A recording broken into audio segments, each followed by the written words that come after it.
बिस्मिल्लाहिर्रहमानिर्रहीम। नाज़रीन अस्सलाम वालेकुम, मैं हूँ इमरान वसीम। नाज़रीन, प्रोग्राम के आगाज़ में 2 से 3 मुख्तसर सी अदालती ख़बरें हैं जिनकी डिटेल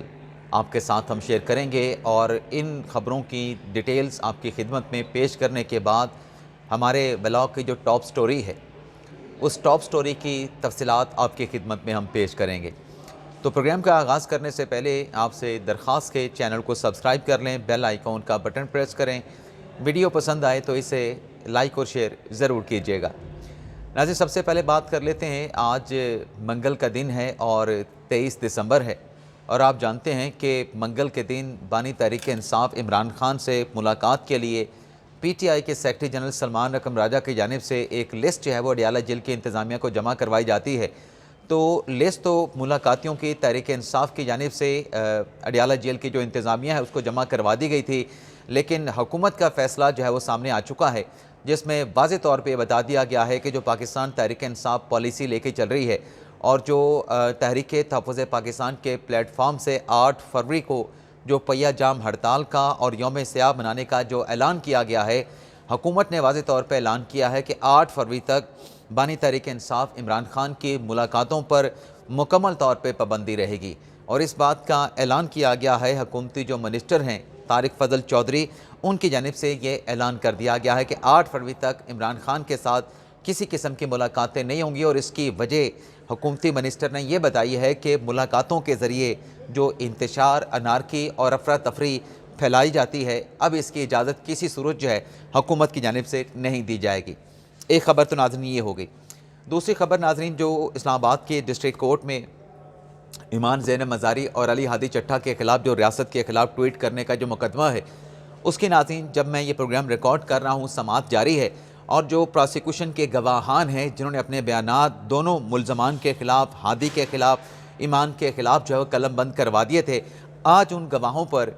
अली हादी चट्टा जो है वो बहस कर रहे हैं, जिरा कर रहे हैं। और अब तक जब मैं ये प्रोग्राम रिकॉर्ड कर रहा हूँ, तीसरे गवाह पर जो कि अनीसुर रहमान हैं, NCCI के मुलाजिम हैं, उन पर जिरा का जो प्रोसेस है वो शुरू हो चुका है। तीसरी खबर नाज़रीन ये है कि अलीमा खान जिन्होंने फ़र्द जुर्म की कार्रवाई को ATC अदालत रावलपिंडी में चैलेंज किया था और वहाँ पे दलाइल भी दिया गया था कि अलीमा खान पे जो फ़र्द जुर्म लगाई गई है वो कानून के जो तकाज़े थे उनको पूरा नहीं किया गया, लेकिन प्रोसिक्यूशन की जानिब से इस दरख्वास्त की मुखालफत करने पर फ़र्द जुर्म के ख़िलाफ़ जो कार्रवाई थी, जो दरख्वास्त थी, उसको मुस्तरद कर दिया गया था। अब नाज़रीन ये हुआ है कि उनके जो वकील हैं अलीमा खान के फैसल मलिक, उन्होंने लाहौर हाई कोर्ट में फ़र्द जुर्म की कार्रवाई को चैलेंज किया है। ना सिर्फ चार्जशीट इंडाइटमेंट की कार्रवाई को चैलेंज किया गया है बल्कि Lahore high court Rawalpindi bench का जो 2 रुकनी बेंच बना है जिसकी सरबराही जैसे सदाकत अली खान साहब कर रहे थे, उन्होंने इब्तदाई तौर पे इस दरख्वास्त पे लगाया गया जो एतराज़ात हैं, एतराज़ात के साथ समाअत की है और अदालत की जानिब से अलीमा खान की लीगल टीम से ये कहा गया है कि जो एतराज़ात लगे हैं, जो आपकी नामुकम्मल दस्तावेज़ात हैं, उनको मुकम्मल आप करें, उसके बाद आपकी दरख्वास्त के ऊपर जो है वो समाअत की जाएगी। अच्छा, एक तरफ अलीमा खान साहबा ने लाहौर हाई कोर्ट में जहाँ फ़र्द जुर्म की कार्रवाई को चैलेंज किया है, वहीं अलीमा आपा ने गुज़िश्ता रोज़ ATC अदालत रावलपिंडी में इसी केस में बरियत की दरख्वास्त भी दायर की थी और बरियत की दरख्वास्त में कहा गया था कि उनके ख़िलाफ़ ये नो एविडेंस का केस है, उनके खिलाफ कोई शवाहिद नहीं, तो लिहाजा उनको बरी किया जाए। और उस दरख्वास्त पे ATC अदालत ने प्रोसिक्यूशन को नोटिस करके 2 जनवरी को जवाब भी मांगा था। तो ये अलीमा खान साहबा ने अदालत का जो फ़ैसला था उसको चैलेंज किया और जज साहब ने जो एतराज़ात थे, उन एतराज़ात के ऊपर जो डॉक्यूमेंट्स हैं जो कि नामुकम्मल थे, उनको मुकम्मल करने की डायरेक्शन अदालत की जानिब से जारी कर दी गई हैं। इसके अलावा नाज़रीन, आज 23 दिसंबर का दिन इस लिहाज से भी बड़ा अहमियत का हामिल है कि आज पाकिस्तान इंटरनेशनल एयरलाइन की जो निजकारी है, निजकारी का प्रोसेस भी होने जा रहा है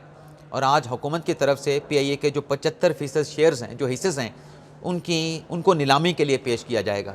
और जो निजकारी कमीशन के चेयरमैन हैं, उनकी जानिब से दावा किया गया है कि 75% जो हिस्से PIA के हुकूमत बेचने जा रही है, इसके लिए 100 अरब की जो बोली है, ये बोली सामने आने का इम्कान है। तो देखते हैं 3 साढ़े 3 बजे ये बोली का प्रोसेस, बिडिंग का प्रोसेस शुरू होगा, तो देखते हैं कि निजकारी में क्या बिड जो है, क्या अमाउंट जो है वो सामने आती है निजकारी की। अब नाज़रीन आ जाते हैं हमारे ब्लॉग की जो दीगर अहम खबरें हैं। सबसे पहले तो खुशखबरी की नाज़रीन बात कर लेते हैं। ख़बर नाज़रीन ये है कि जो पाकिस्तान ने सफारती मतलब सिविल सफारती महाज पे और मिलिट्री सफारती महाज पे जो कामयाबियाँ हासिल की हैं, यानी अस्करी या मिलिट्री डिप्लोमेसी की बात करें या फिर सिविल डिप्लोमेसी की बात करें, उसका नतीजा ये निकला कि मार्का हक के बाद जो पाकिस्तान का दुनिया में जो वक़ार है, वो वक़ार जो है वो बुलंद हुआ है। अब उसमें मार्का हक में जो पाकिस्तान की मिलिट्री की जो कारकर्दगी थी, उस पर वाशिंगटन पोस्ट में जो आर्टिकल लिखा गया, वो आर्टिकल भी आपके सामने है कि जो पॉलिसी अमेरिका की पहले होती थी या दुनिया के तरक्की याफ्ता ममालिक की होती थी, जिसमें इंडिया फ़र्स्ट आता था, यानी इंडिया फ़र्स्ट की एक टर्म जो है इस्तेमाल की जाती थी। आज मार्का हक में जो अफवाज पाकिस्तान की कारकर्दगी रही, उस कारकर्दगी के बाद, मार्का हक में पाकिस्तान की कामयाबी के बाद और भारत को शिकस्त से दोचार करने के बाद, आज वो इंडिया फ़र्स्ट वाली जो पॉलिसी है वो तब्दील होकर जो है पाकिस्तान को फ़ौक़ियत हासिल हुई है। और दुनिया के दोस्त ममालिक के साथ साथ दीगर जो ममालिक हैं वो पाकिस्तान के साथ दिलचस्पी का इज़हार कर रहे हैं। अब नाज़रीन, डेवलपमेंट ये हुई है कि लीबिया के साथ जो पाकिस्तान का 4.6 बिलियन डॉलर का जो मुआहदा हुआ है, जो कि आलमी मीडिया पे रिपोर्ट किया गया है, जो कि पाकिस्तानी रुपयों में रकम बनती है 1288 अरब रुपए। अब इस मुआहदे के मुताबिक लीबिया को पाकिस्तान जो रवायती हथियार हैं, दिफाई साजो सामान है, पाकिस्तान लीबिया को ये दिफाई साजो सामान जो है वो फ़रोख्त करेगा। अब इस दिफाई साजो सामान में 16 जो है वो JF थंडर शामिल हैं, 12 जो है वो तरबियती मुश्ताक त्यारे शामिल हैं, और इसके अलावा बरी फ़ौज का, फ़िज़ाई फ़ौज का, बहरी फ़ौज का जो दिफाई साजो सामान है वो भी फ़रोख्त किया जाएगा। और ये जो 4.2 बिलियन डॉलर की जो डील हुई है, इस डील से मुतल्लिक कहा जा रहा है कि जनवरी के महीने में एक्सपेक्टेड है कि पाकिस्तान को 2 बिलियन डॉलर इस डील की मद में पाकिस्तान को रिसीव हो जाएंगे। अब ये तो नाज़िम मुआहदा पाकिस्तान का हुआ है लीबिया के साथ दिफाई साजो सामान की फ़रोख्त के सिलसिले में। अब जो वज़ीर आज़म शहबाज शरीफ साहब हैं और जो फील्ड मार्शल आसिम मुनीर साहब हैं, उनका अगर आप विजन देखें, जो उनकी सोच देखें कि पाकिस्तान की मईशत को एक्सपोर्ट के ज़रिए आगे लेके जाना है, यानी पाकिस्तान की एक्सपोर्ट को बढ़ा के हमने डॉलर कमाने हैं। उसमें IT के शोबे में आप देख लें, ज़राअत के शोबे में आप देख लें, मादनियात के शोबे में आप देख लें कि उसमें भरपूर हुकूमत की जानिब से तवज्जो दी गई। लेकिन ये जो दिफाई साजो सामान की जो फ़रोख्त है, जो एक्सपोर्ट है, इसका भी पाकिस्तान की मईशत में एक कलीदी किरदार है। अब 1288 अरब का यानी 4.60 बिलियन डॉलर का ये जो मुआहदा है, इसे 2.5 साल में जो है वो मुकम्मल किया जाएगा। तो ये जो मुआहदा हुआ है, इस मुआहदे में जहाँ हुकूमती इक़दामात, हुकूमती विजन शामिल है,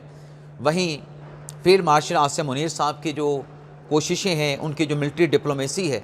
उनका जो किरदार है, उसकी तारीफ़ करना भी बनता है। लेकिन ये मुआहदा सामने आना कि पाकिस्तान का लीबिया के साथ एग्रीमेंट हुआ है दिफाई साजो सामान की ख़रीदो फ़रोख्त का, इस मुआहदे के बाद जहाँ इंडिया की चीखें निकल रही होंगी, क्योंकि इंडिया की भी ख्वाहिश है कि उनके मुल्क का जो बनाया गया दिफाई साजो सामान है वो भी दुनिया ख़रीदे, दुनिया में बेचा जाए, दुनिया में उसकी डिमांड हो। लेकिन मार्का हक के बाद पाकिस्तान की जो दिफाई इंडस्ट्री है, उसकी डिमांड जो है वो बढ़ रही है। दुनिया के ममालिक पाकिस्तान से दिफाई साजो सामान में, सिर्फ लीबिया नहीं, और भी कुछ ममालिक जो हैं पाकिस्तान के साथ इसी नौयत का दिफाई साजो सामान ख़रीदने में दिलचस्पी का इजहार कर रहे हैं। तो ये मुआहदा होना जहाँ भारत के लिए, मोदी सरकार के लिए जो है एक बुरी ख़बर से कम नहीं, बल्कि वहाँ पे इस खबर ने तबाही फेर दी है। वहीं वो तमाम लोग जो ये ख्वाहिश रखते थे कि पाकिस्तान में सरमायाकारी ना आए, पाकिस्तान में डॉलर्स ना आए, पाकिस्तान डिफ़ॉल्ट कर जाए, तो ये खुशखबरी उनके लिए किसी बुरी ख़बर से कम नहीं है। उनकी उम्मीदों पर इस खबर ने जो है वो औस डाल दी है। इस खुशखबरी ने उनकी तवक्कुआत पे पानी फेर के रख दिया है। लेकिन इसके साथ साथ नाज़रीन, जहाँ ये मुआहदे की खुशखबरी है, वहीं हुकूमत की जानिब से आज पाकिस्तान तहरीक इंसाफ को एक मरतबा फिर मुज़ाकरात की ऑफ़र की गई है। लेकिन अब की मरतबा हुकूमत ने क्लैरिटी के साथ बताया है कि ब्लैक मेलिंग के साथ मुज़ाकरात नहीं होंगे, और अगर मुज़ाकरात शुरू भी हुए तो वज़ीर आज़म शहबाज शरीफ साहब ने कहा है कि जो जायज़ मुतालबात होंगे और जो आइनी नुकात होंगे, सिर्फ उसी के ऊपर बातचीत की जाएगी, उसके अलावा किसी मामले के ऊपर जो है मुज़ाकरात नहीं किए जाएंगे। अब ये जो नाज़रीन मुज़ाकरात वाली कहानी है ना, आपके सामने 2 दिन पहले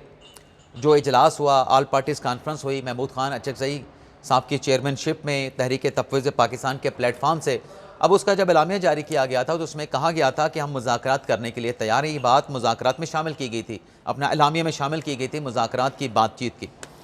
अब नाज़रीन खबर ये सामने आई है कि हुकूमत तो वाज़ेह तौर पे जहाँ मुज़ाकरात के लिए तहरीक इंसाफ को बता रही है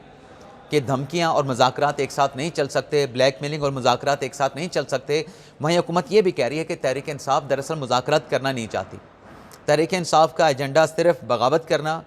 और जो इनके अपने मुखालफिन हैं, मुखालफिन को कुचलना जो है वो तहरीक इंसाफ का एजेंडा है। लेकिन तहरीक इंसाफ और तहरीक तहफ़्फ़ुज़ आईन पाकिस्तान में क्या चल रहा है, ये भी नाज़रीन एक बड़ी खबर है। खबर नाज़रीन ये सामने आई है कि जो ऑल पार्टीज़ कॉन्फ्रेंस हुई तहरीक तहफ़्फ़ुज़ पाकिस्तान के प्लेटफार्म से, वहाँ पर तहरीक इंसाफ के जो चेयरमैन हैं बैरिस्टर गौहर अली खान साहब, उनकी जानिब से प्रपोज़ल दिया गया कि हमें एक कमेटी बनानी चाहिए राजा नासिर अब्बास साहब की सरबराही में, जो सियासी जमातों के साथ राब्ते करे। और इस कमेटी प्रपोज़ल की सपोर्ट में असद कैसर साहब भी थे, इस प्रपोज़ल की सपोर्ट में मुस्तफ़ा नवाज़ खोखर साहब भी थे। लेकिन महमूद खान अचकज़ई साहब ने ये प्रपोज़ल के कमेटी बने, दीगर सियासी जमातों के साथ राब्ते करे और बातचीत को आगे बढ़ाया जाए। इस प्रपोज़ल की मुखालफत की महमूद खान अचकज़ई ने। आज इस मामले पे बड़ी डिटेल के साथ अंसार अब्बासी साहब ने आर्टिकल लिखा है कि महमूद खान अचकज़ई साहब जो कि ओपनली ये बात करते हैं कि मुज़ाकरात होने चाहिए, बातचीत होनी चाहिए, और उन मुज़ाकरात के लिए, बातचीत के लिए नवाज शरीफ, आसिफ अली ज़रदारी, मौलाना फजल रहमान अपना किरदार अदा करें। लेकिन ये जो प्रपोज़ल था सियासी जमातों के साथ राब्ते करने का, बैरिस्टर गौहर साहब ने दिया था, इसी प्रपोज़ल की मुखालफत सबसे ज़्यादा जो है महमूद खान अचकज़ई ने की। उन्होंने ये प्रपोज़ल वाला नुक्ता जो था एलामे में शामिल नहीं करवाया, और जो ज़बानी तौर पे कहा गया कि मुज़ाकरात के लिए तैयार हैं, वो मुज़ाकरात वाली बात भी अचकज़ई जो हैं वो एलामे में शामिल करने के लिए तैयार नहीं थे। बल्कि ये रिपोर्ट किया गया है कि जो महमूद खान अचकज़ई हैं वो नहीं चाहते कि हुकूमत के साथ मुज़ाकरात हों, और मुज़ाकरात वाली बात, बातचीत वाली बात बैरिस्टर गौहर साहब ने एलामिया में शामिल करवाई थी। तो नाज़रीन इससे आप अंदाज़ा कर लें, जो मैं कल भी बात कर रहा था कि अगर अचकज़ई साहब प्लेटफार्म से कह रहे हैं कि मुज़ाकरात होने चाहिए, तो ये ज़बानी दावे क्यों कर रहे हैं, ये हवाई दावे क्यों कर रहे हैं, हवाई फायरिंग क्यों कर रहे हैं मुज़ाकरात के लिए? इनको तो चाहिए था जाके स्पीकर साहब के साथ रब्ता करें, बातचीत का आगाज़ करें। तो अंदर की कहानी क्या है कि ऊपर ऊपर से तो मुज़ाकरात के लिए अचकज़ई साहब बात करते हैं कि हम मुज़ाकरात की डिमांड भी करते हैं, मुज़ाकरात चाहते भी हैं, मुज़ाकरात की ख्वाहिश भी रखते हैं, लेकिन एक्चुअली सूरत-ए-हाल ये है, जो आज अंसार अब्बासी साहब का आर्टिकल है, महमूद खान अचकज़ई मौजूदा हुकूमत के साथ किसी तौर पे मुज़ाकरात करने के लिए तैयार नहीं है, जबकि पाकिस्तान तहरीक इंसाफ की क़यादत में ऐसे लोग मौजूद हैं जो चाहते हैं कि मुज़ाकरात भी हों और मुज़ाकरात के ज़रिए जो भी मसाइल हैं उन मसाइल का हल निकाला जा सके। अब इस सूरत-ए-हाल में जब तहरीक तहफ़्फ़ुज़ पाकिस्तान के प्लेटफार्म से ऐलान कुछ होता है और उसके ऊपर प्रैक्टिकली यानी जो अमल है वो उस ऐलान के बरक्स होता है, तो फिर नतीजा क्या निकलेगा? नतीजा नाज़रीन आप खुद अख़ज़ कर लें कि फिर मुज़ाकरात, बातचीत ये सिर्फ़ राम कहानियाँ हैं, ये सिर्फ़ एक गर्दान है, जबकि मुज़ाकरात के लिए तैयार नहीं है। तो ये नाज़रीन हमारा ब्लॉग, आपसे इजाज़त चाहते हैं। अल्लाह ताला हम सब का हामी नासिर, अपनी दुआ में याद रखिएगा। अल्लाह हाफ़िज़।